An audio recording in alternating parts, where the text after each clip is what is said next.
Hello, this is Linda Vettrus-Nichols, and I have with me the most amazing Demme Matheos. Hello, Demme. Welcome.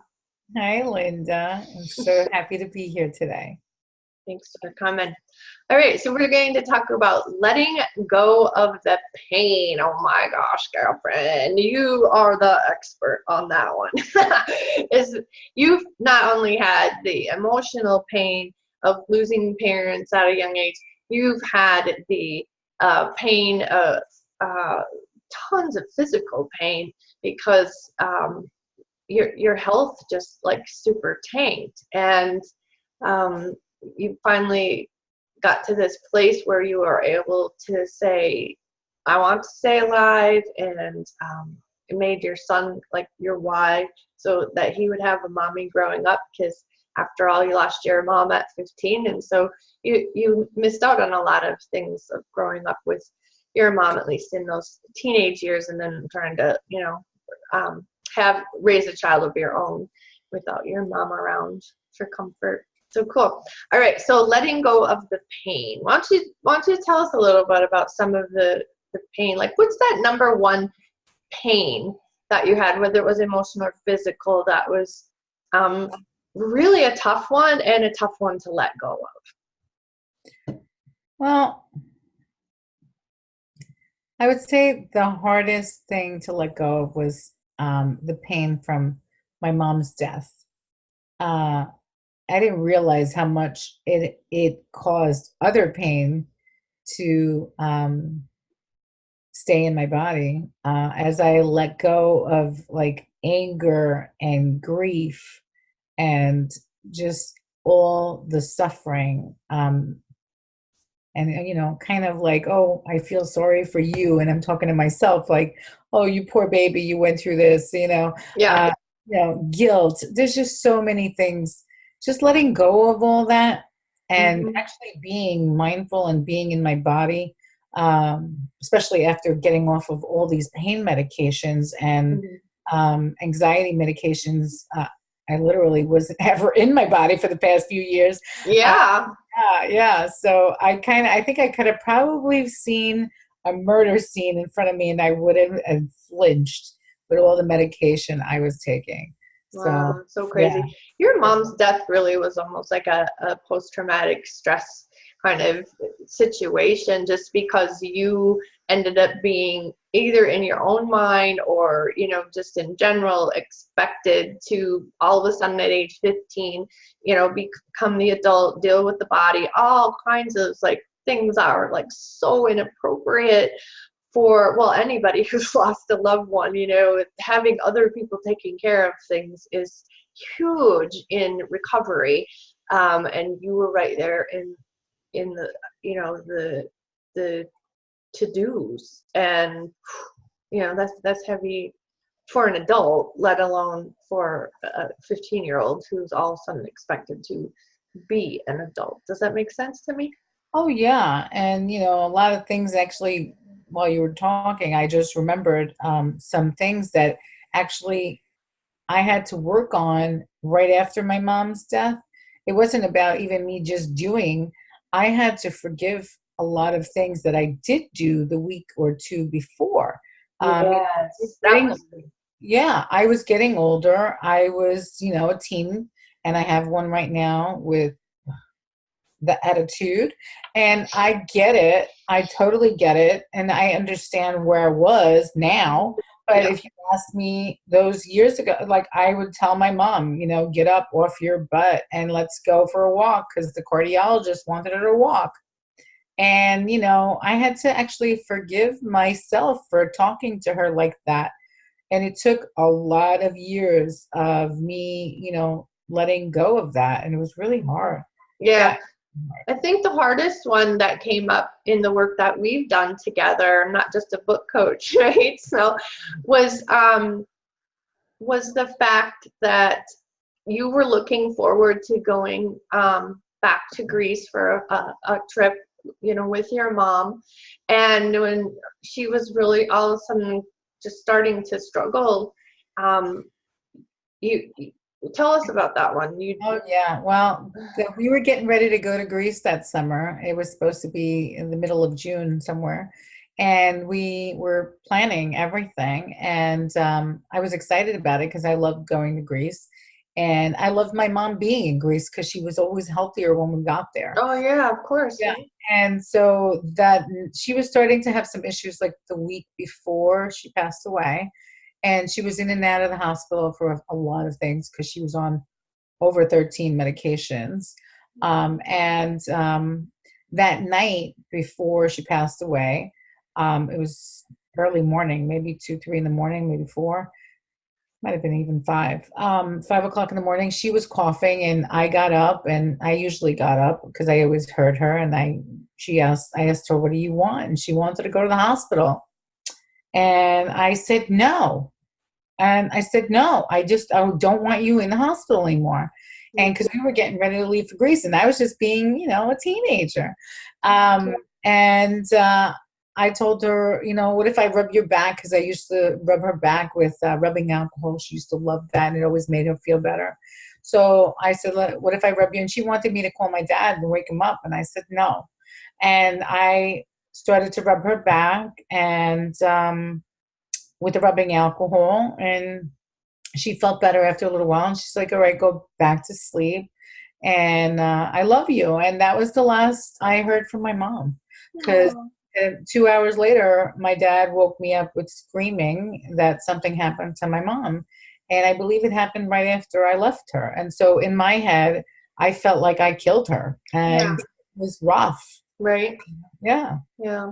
And she knew, right? She knew. She It doesn't mean anybody at the hospital could have saved her either.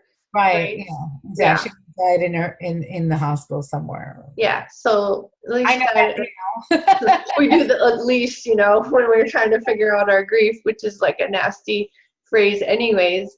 So she did die at home. So part of the letting go is she was able to die at home. Right? Yeah. Tough one on teens. Yes.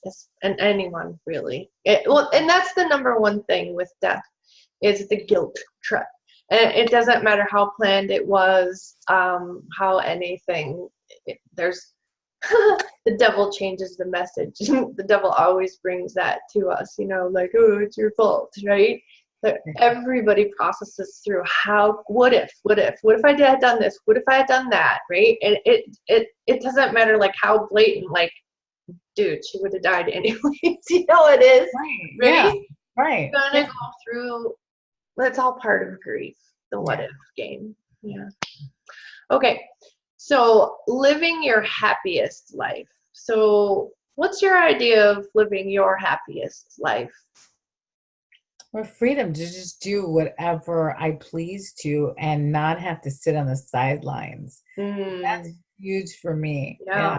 Because your mom was on the sidelines and you're like, "I'm never going to be like her." And then there you were, all of a sudden, you've had a kid and you're the one holding the coats and whoa, and it was a big wake up call for you. It's like, I said I wouldn't be like my mom and here I am, right?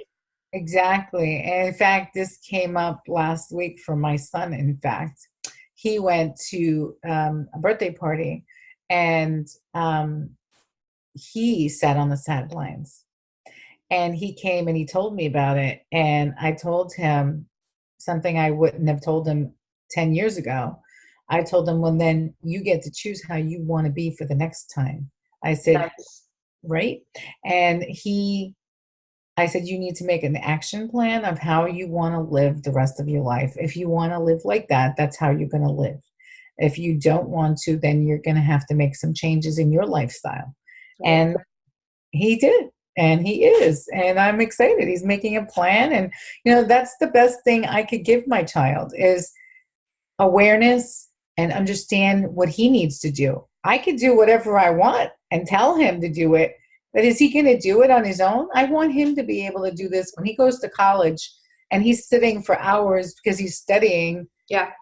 I don't want him gaining 60 pounds because he's studying and he's stressed. I want him to know that he's got an option to go to the gym earlier and get himself feeling great and get himself moving and eating healthy He knows how to cook. He's 15 already, and he could cook a meal for us. So what do I need? He's like, I don't even need a wife to get. I ever tell him, you better get a good wife that knows how to cook. He's like, I don't need her because I could cook myself. Right. So hey, Facing you, Debbie. exactly. I love it. He's real smart. All right. So, and then choosing what's next. What's a little bit more in that area, would you say? Well, what comes up a lot for me is taking action. You know, we talk all we want about things. And I want to feel better. I want to do better. I want to, get off my medication. I want to be able to walk more. I want to be able to go traveling. And you could say whatever you want, but if you don't take an action to that, it's not going to bring you anywhere. It's just talk. It's just words, And so that is huge for me, especially because, I want to do certain things. And I notice that sometimes I say things and then I don't follow through with it. And that's me too. I like it. Choosing and then doing. Right. Yeah.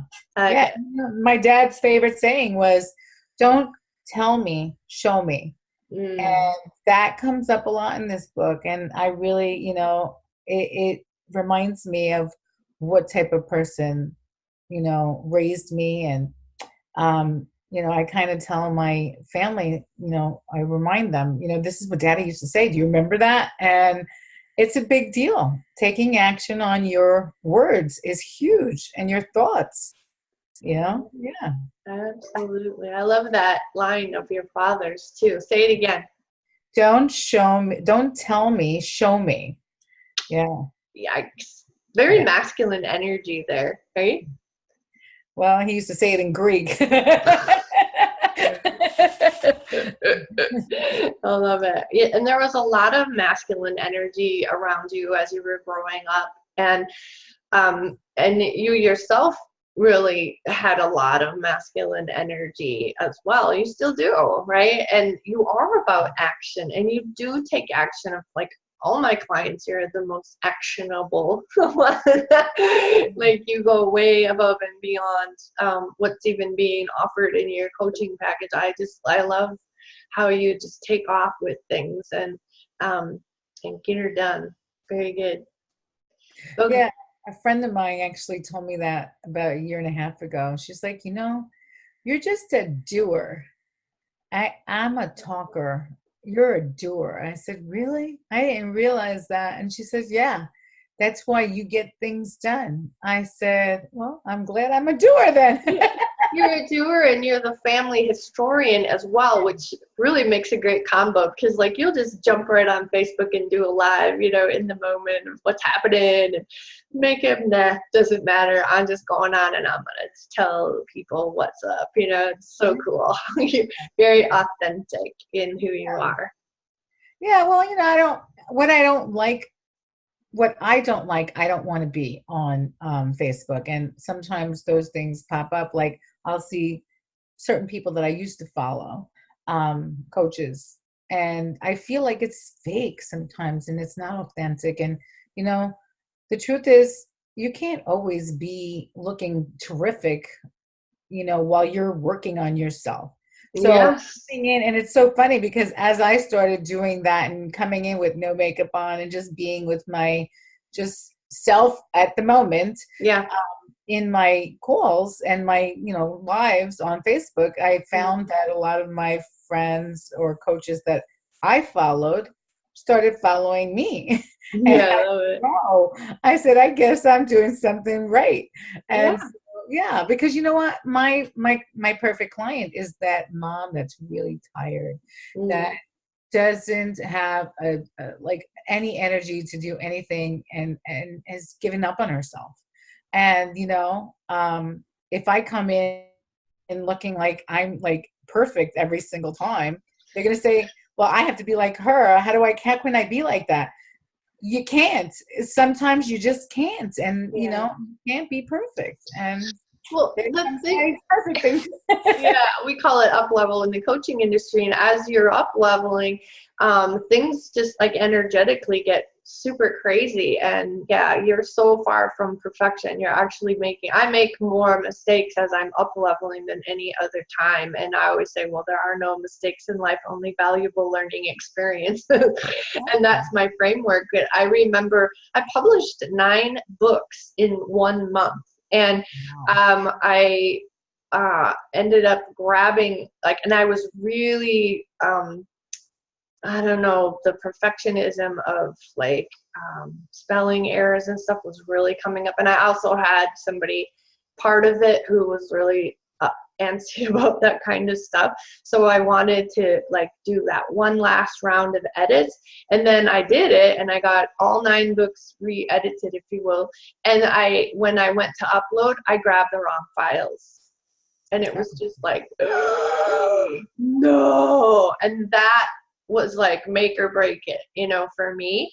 And it's and I'm like, that's it. I'm done with that perfectionist stuff. I'm just totally letting go. And it's great to have a friend who published her book with every error on the planet. She doesn't even edit. She just dumps it out there and publishes her book, So I always hold her up as my mentor. And I tell my clients, we're not going to be publishing a perfect book. We're publishing perfectly imperfect books because we are perfectly imperfect people. The world will publish an egoic book, and have it all in perfection. We're publishing realistic books about real people and real lives. Yeah. Right. Yeah. And that's key from, thank God I found you, Linda. Because this book I was just thinking about this yesterday. My books would have never came out because I had that perfectionist mentality, and I had to let go. It was hard. It was hard as hell, the first book. And then, I was getting some feedback from some people, oh, you should do this, you should do that. And then I was thinking about it this morning, and I was like, fuck that. You don't have to be perfect, and it doesn't have to be perfect. And the fact that I have all these family members wanting to start on their own businesses and just do what they can makes me feel like, you know what? It was perfect. It was perfect. Yes. Exactly where it was. Yeah, it's just whatever's happening in the now is perfect. It's how it was meant to be. And if you don't like it, then choose different. Exactly. Right? Yeah. And that's where I come in, the clarity queen. Exactly. If you're not clear, I'll get you clear. Exactly. I love it. Okay. So allowing your body to tell you, oh, you're so good at this because you've lived through those experiences. I mean, anybody who got themselves off of through doctors' help and all, but anybody who's ever gotten themselves off of 10 medications knows how to listen to their body and knows how to talk to their doctor. And that's what makes you a really unique coach to work with as well, because you do work with what the doctors are saying and the client at the same time. It's really beautiful, the unique way that you offer in working with your clients. So tell us more about allowing your body to tell you. Well, it hasn't been an easy road because, sometimes inflammation comes in, again, because certain things happen in your body and changes. And what I've noticed is the longer I stay away from antibiotics and pain medications, Yeah. the better the better I am at actually feeling all parts of my body. And knowing what's going on, when I do eat something or drink something, or if I get upset, even if I have a little more coffee than usual, I could feel the difference now. Before, I was so numb, I didn't feel anything. And it was really, they say that now there's new studies that there's a gut-brain connection, and it really does make a huge difference. My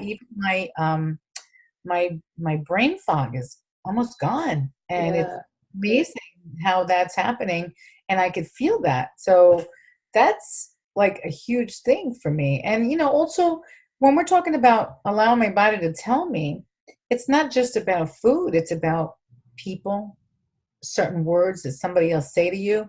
Where does it hit you? You know, do you feel it in your gut? Do you feel it in your head? You know, all these things matter. Yeah. And those are things that you need to listen to. And sometimes we're so taking so many medicines and drugs, and we're not even aware what's going on around us because we don't give ourselves a chance to figure it out. We're so into like spur of the moment, Yeah. react, you know, and I'm loving that I get to explain that to people. And Yep. lately, my doctors, it's just like the doctors are just wanting to talk to me more about it and what made you get to, you know, dropping 87 pounds and all your meds and how did you get healthier? They want to know how I did it. Yeah, And right? they don't realize it, but that's why I'm so good at this because I've actually been through it. I was just telling a new client of mine, you know, I've been there. I've been there where I told everyone in my family I was eating the diet that everybody told me to go on. But then I would pass by Burger King and get 3 or 4 different sandwiches and eat them and go home and then Wow. have dinner. Yeah, I've been there. It's not you're lying to yourself if you're doing that and you're telling your coach or your whoever, your doctor that you're not doing it.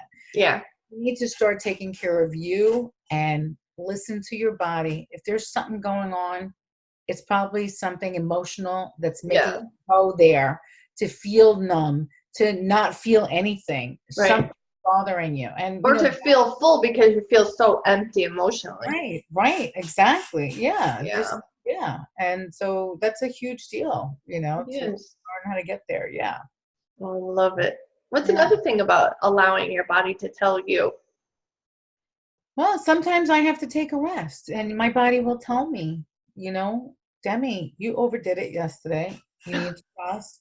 You need to relax, and I sometimes have to realize that, you know what, I do have sleep apnea. And, you know, yesterday my endocrinologist explained that to me. I didn't know that sleep apnea affects other things and it does affect your sugar level, especially at night. And I didn't know this all connected. And so he said, you know, you just found out you got diagnosed with this. It doesn't correct itself right away and it may not correct itself forever, but you need to understand what's going on so that you don't think that it's just you. Because he was like, I just want to give you big kudos because you've really been doing well with your diet and where you're at. But remember, and you know, I have to remember those things. And you know, that's why I always say go to your doctor. I never tell my clients, the first thing I tell a client is I need you to go to the doctor and be tested for certain things so I know where you start and you know where you start and your doctor is working with me. I would never Yeah. work with a client if they haven't been to a doctor in a long time. I really need to see things and understand things and be able to, you know, direct you. And Yeah. that's huge, especially after working with my own doctors. I know how important that is, you know. So yeah, that's I love it. yeah. You bring so much to the table. You're a very well-rounded health coach. So thank you for that. Thank you.